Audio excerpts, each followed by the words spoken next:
बिस्मिल्लाहिर्रहमानिर्रहीम। अस्सलाम वालेकुम नादरीन, आप यूट्यूब चैनल देख रहे हैं। मैं इमरान खान हूँ।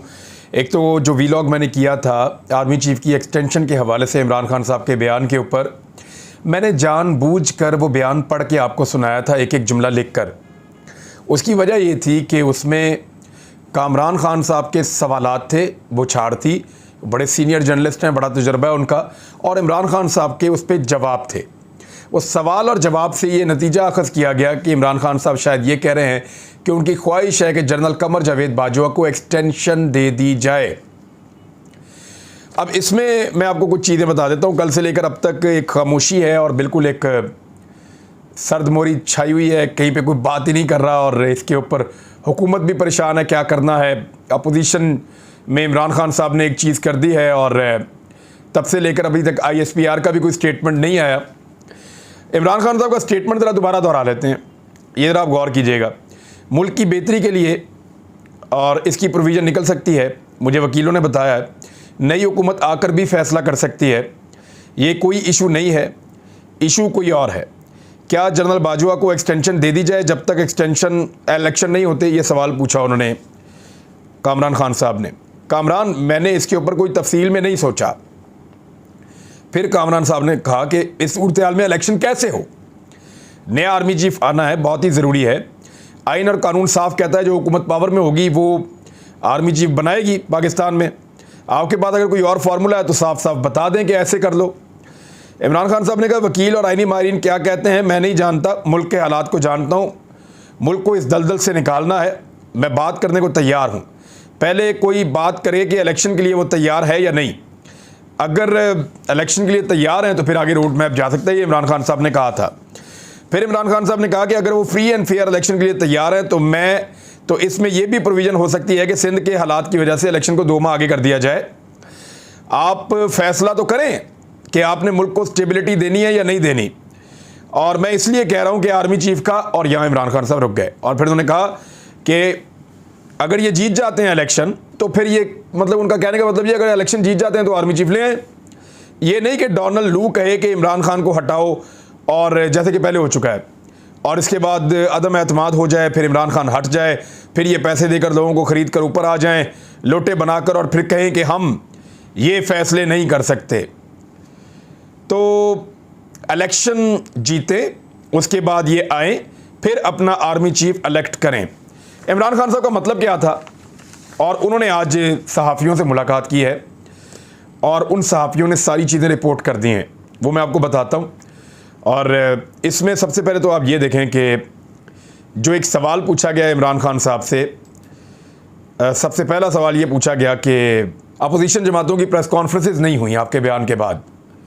इमरान खान साहब से ये सवाल हुआ तो इमरान खान साहब ने कहा कि ये विकेट टेकिंग डिलीवरी आई है, उन्हें इन स्विंग यॉर्कर पड़ा है, इसीलिए कुछ समझ नहीं पा रहे। खान साहब ने यह जवाब दिया है। इन स्विंग यॉर्कर होता है, हवा में स्विंग होता हुआ सीधा विकेटों के अंदर आता है, नॉर्मली समझ ही नहीं आती है। और ये बॉल शुएब अख्तर ने भी फेंका हुआ है, ये बॉल वकार यूनुस बहुत फेंकते थे, इमरान खान साहब भी कर लेते थे। तो ये हवा में बॉल स्विंग होती है, सीधी विकेट के अंदर आती है यॉर्कर, और बैट्समैन जो है वो इसको कहीं और एक्सपेक्ट कर रहा होता है और ये विकेट में आती है, बोल्ड हो जाता है नॉर्मली, और बाद औक़ात बिल्कुल पाँव की टो पे लगता है और बैट्समैन आउट हो जाता है। तो इमरान खान साहब ने कहा कि उनको समझ ही नहीं आ रही। वैसे मुझे भी यही लग रहा था कि फास्ट बॉल करते करते खान साहब ने एक स्लो डिलीवरी फेंकी है जो किसी के काबू नहीं आई। इमरान खान साहब ने जो इसको बयान की वजाहत दी है अपने, अब वो देखें, इसको सारे टीवी चैनल ऐसे शो कर रहे थे जैसे इमरान खान साहब ने कह दिया कि मुझे कमर जावेद बाजवा के लिए एक्सटेंशन चाहिए। कुछ लोग कह रहे थे वो पड़ा पाकिस्तान तहरीक इंसाफ का इनकलाब, और तहरीक इंसाफ ने जो है वो फ़ौज के आगे घुटने टेक दिए हैं, या फ़ौजी इस्टेब्लिशमेंट के आगे, मुल्की इस्टेब्लिशमेंट के आगे जो है वो घुटने टेक दिए हैं, और आप कोई इनकलाब नहीं ला सकते, और वही बूट पॉलिश शुरू कर दी है। तो इस किस्म की बातें लोग कर रहे थे। यू टर्न का भी एक ट्रेंड चलाया जा रहा था PMLN की जानिब से। अब आप ये देखें इमरान खान साहब ने क्या कहा, मैंने आर्मी चीफ की मुद्दत मुलाजमत में तोसी की कोई बात नहीं की। फौरी इलेक्शन का ऐलान और नई हुकूमत के इंतखाब तक आर्मी चीफ तैनाती मुअख्खर की जाए। चंद लोगों ने अपने मफाद की खातिर मुल्क की सलामती को दाव पर लगाया हुआ है, हो सकता है कि मैं इन लोगों के नाम भी बता दूं। ये इमरान खान साहब ने बड़ा क्लियरली कहा, उनका स्टांस वही है जो पहले है। अब इसको ज़ुबैर अली खान साहब ने ऐसे रिपोर्ट किया कि आर्मी चीफ की मुद्दत मुलाजमत में तोसी की बात नहीं की, सिर्फ इंतखाबात तक इस मामले को मौखर करने का कहा है। इस वक्त मुल्क में साफ शफाफ इंतखाबात ही मुल्क के मसाइल का हल है। फिर इसको जो है वो मुख्तलिफ लोगों ने मुख्तलिफ तरीके से रिपोर्ट किया है। इमरान खान साहब ने एक और बात भी की कि जब मेरिट पे उन्होंने आर्मी चीफ के तकर्रुर की बात की थी तो उसके बाद ISPR का एक रद्द अमल आया था, आपको याद होगा, एक बयान जारी हुआ था ISPR का। तो इमरान खान साहब ने कहा कि मैं आज भी सोच रहा हूँ ISPR ने क्यों बयान जारी किया। मैंने तो मेरिट की बात की, आज भी कहता हूँ मेरिट के बगैर कोई इदारा नहीं चल सकता। फिर इमरान खान साहब ने एक और जगह कहा कि इंतखाबात आइंदा बरस तक ले जाने का फार्मूला उन्होंने मुस्तरद कर दिया। मार्च तक इंतखाबात मुलतवी करना काबिल कबूल नहीं है, ये इमरान खान साहब ने कहा। उन्होंने कहा अगर मुझे गिरफ्तार करना है तो गिरफ्तारी का कोई खौफ नहीं है। जेल में पढ़ने के लिए किताबें भी बैग में रख ली हैं। जो कोई पाकिस्तान के मफाद के खिलाफ जाएगा मैं उसके खिलाफ खड़ा हो जाऊंगा। ये लंगड़ी लूली हुकूमत एस्टेब्लिशमेंट के बगैर तो कुछ भी नहीं। मैं नहीं चाहता एस्टेब्लिशमेंट की आड़ लेकर कोई मुल्क को नुकसान पहुंचाए। इमरान खान की गुफ्तगू। और उन्होंने कहा कि समी इब्राहिम को मैंने पेशावर में एक इंटरव्यू दिया था 3-4 माह पहले, और उसमें एक बात की थी जो सच साबित हुई है। उस वक्त कहा था कि मईशत कमज़ोर हुई तो मुल्क डिफ़ॉल्ट हो सकता है, ऐसे हालात बने तो नेशनल सिक्योरिटी पर कंप्रोमाइज़ करना पड़ सकता है। तो चीज़ें बदकिस्मती से इमरान खान साहब को लगता है कि उस तरफ बढ़ रही हैं, हालात उस तरफ जा रहे हैं। जो चंद नाम नहीं लेना चाहता वो ले दूं, जिनके पास मैंडेट नहीं है उनको आर्मी चीफ लगाने का इख्तियार नहीं दिया जा सकता। ये बात है जिसपे इमरान खान साहब बड़े हुए हैं। वो कह रहे हैं पाकिस्तान की सबसे बड़ी पॉलिटिकल पार्टी मेरी है, लोगों ने सबसे ज़्यादा वोट मुझे डालें, अक्सरियत मेरे साथ है, अक़लियत की एक हुकूमत बन गई है। और ये वो लोग हैं जिनके ऊपर अदालतों में केसेस चल रहे हैं। ये रजीम चेंज ऑपरेशन के नतीजे में लाकर बिठाए गए हैं। भानुमती का कुंभा इकट्ठा किया गया है, हमारी पार्टी में से भी बंदे तोड़े गए हैं। तो ये पूरे एक ऑपरेशन के नतीजे में एक गलत हुकूमत आकर बैठ गई है जो इम्पोर्टेड हुकूमत है, और उनके अपने मफादात हैं, उनको अपने केसेस से बचना, उनको कोई भी ब्लैकमेल कर सकता है पाकिस्तान से बाहर या पाकिस्तान के अंदर। तो ऐसे हुक्मरानों को आर्मी चीफ नहीं लगाने का इख्तियार दिया जा सकता, ये इमरान खान साहब का मानना है। अब नवाज शरीफ और आसिफ अली जरदारी जो हैं, इनके ऊपर केसेस हैं, बल्कि मुजरिम भी हैं, मफरूर भी हैं, इश्तिहारी भी हैं। अगर उन्होंने फैसला करना है कि आर्मी चीफ कौन होगा तो फिर उनको तो कोई भी ब्लैकमेल कर सकता है, पाकिस्तान के बाहर से भी और अंदर से भी, जहाँ से चाहे। सबसे बड़ी इमरान खान साहब ने जो खबर दी वो मैं आपको अब देने वाला हूँ। इमरान खान साहब ने कहा कि ज़्यादा इंतज़ार नहीं, सितंबर में फ़ाइनल कॉल देने का फ़ैसला किया है मैंने।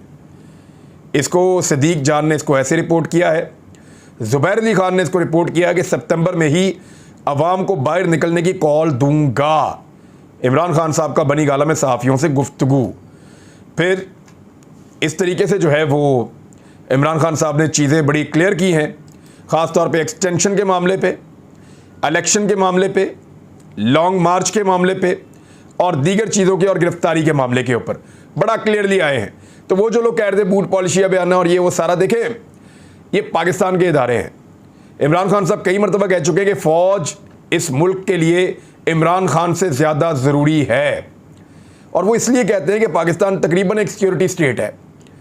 हमारे सारे तरफ तो लोग हमसे नाराज़ हैं, हमसे दुश्मनी डाली हुई है। ईरान वो हमसे खुश नहीं है, अफ़गानिस्तान वो हमसे खुश नहीं है, इंडिया वो हमसे खुश नहीं है, सिर्फ ऊपर चाइना है, वो पहले खुश था, वो भी आजकल कंफ्यूज है। तो पाकिस्तान ने अपने आसपास कोई भी दोस्त नहीं रखा हुआ। ऐसी सूरत हाल में आपके सिक्योरिटी इदारे जो है वो ज़्यादा अहम हो जाते हैं। BBC ने इसके ऊपर फौरी तौर पे एक रिपोर्ट बना दी थी कि क्या आर्मी चीफ को एक और एक्सटेंशन मिल सकती है। तो आईनी तौर पे तो ये पॉसिबल है।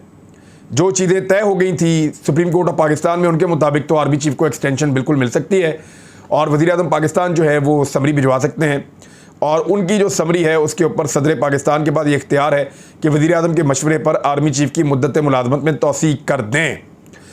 अच्छा, अब ये तो हो गया और ये सुप्रीम कोर्ट का इस पर फैसला भी आ चुका है, लेकिन इमरान खान साहब इसके ऊपर इस कंडीशन के ऊपर मान रहे हैं कि ठीक है यार, आर्मी चीफ को आप आगे चलने दें, थोड़ा सा नवंबर नहीं तो दिसंबर तक चलने दें, जनवरी तक चलने दें, इलेक्शन की डेट अनाउंस करें, और जब इलेक्शन होता है, जब कोई नई हुकूमत आती है तो जनरल कमर जावेद बाजवा की जगह फिर वो हुकूमत नया आर्मी चीफ लगा दे। ये जी है इमरान खान साहब का कहना। तो अब आ जाएं बाकी खबरों की तरफ, वो भी बहुत इंपॉर्टेंट खबरें हैं। उनमें एक खबर तो ये है कि इमरान खान साहब के बारे में फवाद चौधरी साहब ये कह रहे हैं कि उन्होंने मुल्की सियासी मुस्तकबिल के लिए एक अमली फार्मूला पेश किया है। शेख रशीद साहब इस पर यह दावा कर रहे हैं कि एस्टेब्लिशमेंट और पाकिस्तान तहरीक इंसाफ में राब्ते जल्द बेहतरी आएगी। अच्छा, ये राब्ते बहुत पहले से ही हैं। हर पॉलिटिकल पार्टी में 2-3 लोग होते हैं जिनके राब्ते एस्टेब्लिशमेंट के साथ रहते हैं। एस्टेब्लिशमेंट कभी पाकिस्तान की पॉलिटिक्स में इरेलीवेंट होती नहीं। पाकिस्तान तहरीक इंसाफ में भी मैं जानता हूँ वो कौन से 2 लोग हैं या 3 लोग हैं जिनके एस्टेब्लिशमेंट के साथ राब्ते रहते हैं, और राब्ते अब गिलो शिकवों तक की थे। जब मुझे पता चला था कि ये वहाँ कह देते थे कि आपने ये ज्यादती की, वो यहाँ कह देते थे आपने ये ज्यादती की है, तो ऐसे मामला चल रहे थे। और बाद औक़ात जो है वो बड़ा तलखियाँ भी आती हैं ताल्लुकात के अंदर, लेकिन ये चैनल्स होते हैं जहाँ पे राब्ते रहते हैं। पाकिस्तान इंडिया के साथ कभी भी ऐसे बैकडोर चैनल्स कभी बंद नहीं करता। तो ये तो पाकिस्तान की पॉलिटिकल पार्टीज़ और पाकिस्तान की एस्टेब्लिशमेंट है, तो ये राब्ते रहते हैं इसमें। अब मरियम नवाज़ ने इमरान खान साहब के ऊपर तौहीन मज़हब का एक इल्ज़ाम लगा दिया है। इस पर पाकिस्तान तहरीक इंसाफ ने अदालत जाने का फैसला किया है। मरियम नवाज़ ने कहा, दीन को अपनी गंदी और मकरूह सियासत और झूठ को फ़रोग़ देने के लिए इस्तेमाल करने वाले शैतान से अपने ईमान और मुल्क को बचाएं। अच्छा, इसको बहुत बड़े पैमाने पर लोग रिपोर्ट कर रहे हैं मरियम नवाज़ के इस ट्वीट को, और ट्विटर से ये कह रहे हैं कि मरियम नवाज़ साहिबा का ये ट्विटर अकाउंट जो है इसको बंद कर दिया जाए, ये नफरत अंगेज़ मवाद को फैला रहा है। इन्होंने इमरान खान साहब के जिन बयानात का हवाला दिया वो बयानात वैसे थे ही नहीं, और इमरान खान साहब ने ऐसी बात इस नुक्ता नज़र से या इस कॉन्टेक्स्ट के अंदर की ही नहीं है। मरियम नवाज़ ने झूठ लिखते हुए इमरान खान को मरवाने की एक साजिश की है जैसे वो, और 65,000 ट्वीट जो हैं वो की गई हैं PMLN के मीडिया सेल की जानिब से। तो मरियम नवाज़ का मीडिया सेल लगातार 2-3 दिन इसके ऊपर काम करता रहा है। बड़ा अनफॉर्चुनेट है। राजा परवेज़ अशरफ को भी जी रिलीफ मिल गया है, जो नैब के अंदर तरमीम किया जाएगा। एक एक करके सारे निकल रहे हैं।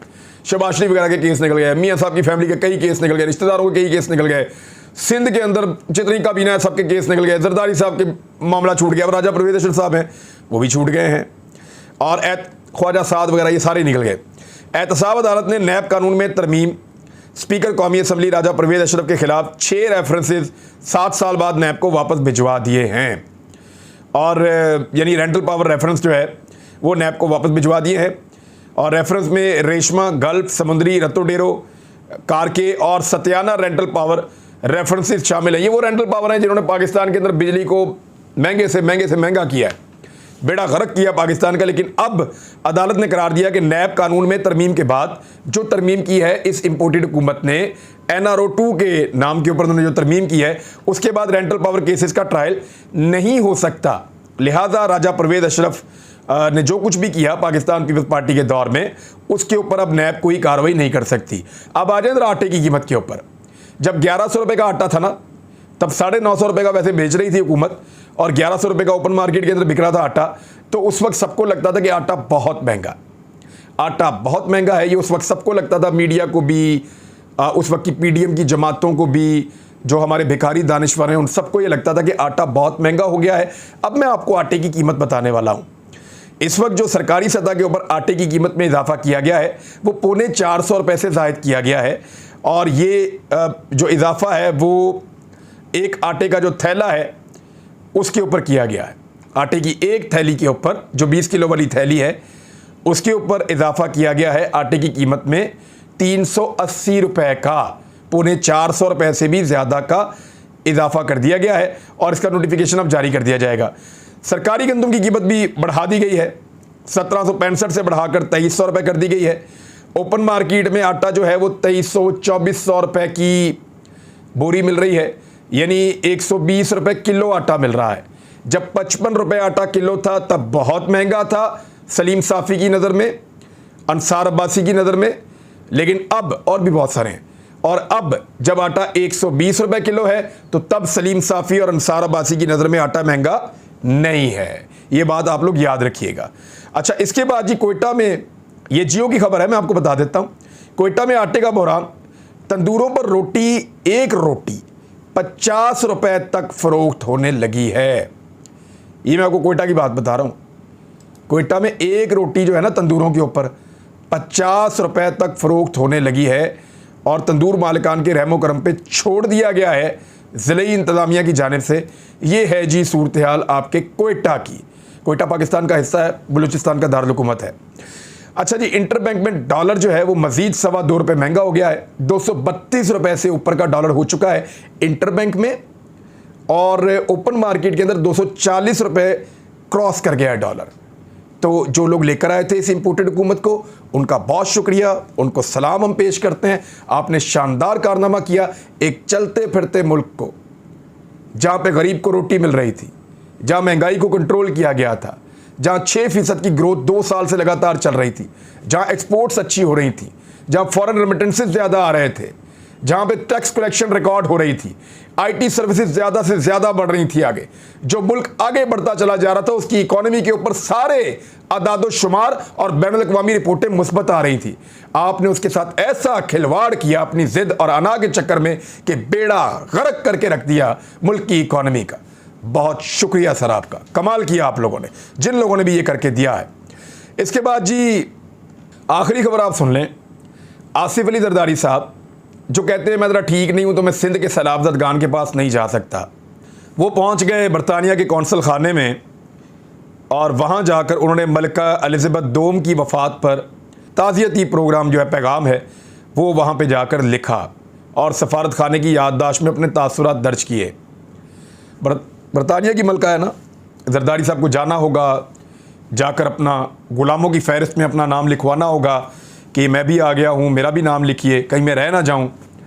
सिंध के सैलाब मुतासिरीन के लिए नहीं आए, उधर पंजाब में हुकूमत तब्दील करने के लिए पहुँच गए। कभी दुबई, कभी पंजाब, कभी इस्लामाबाद, कभी यहाँ, कभी वहाँ, कभी कराची। सिंध नहीं आएंगे सैलाब मुतासिरीन के पास, वहाँ जाएंगे हर उस जगह पे जहाँ ग़ुलामी करनी पड़े और रजीम चेंज करना पड़े। ये इनकी सियासत है। अब तक के लिए इतना ही। अपना ख्याल रखिएगा, अपने इस चैनल का भी। अल्लाह हाफ़िज़।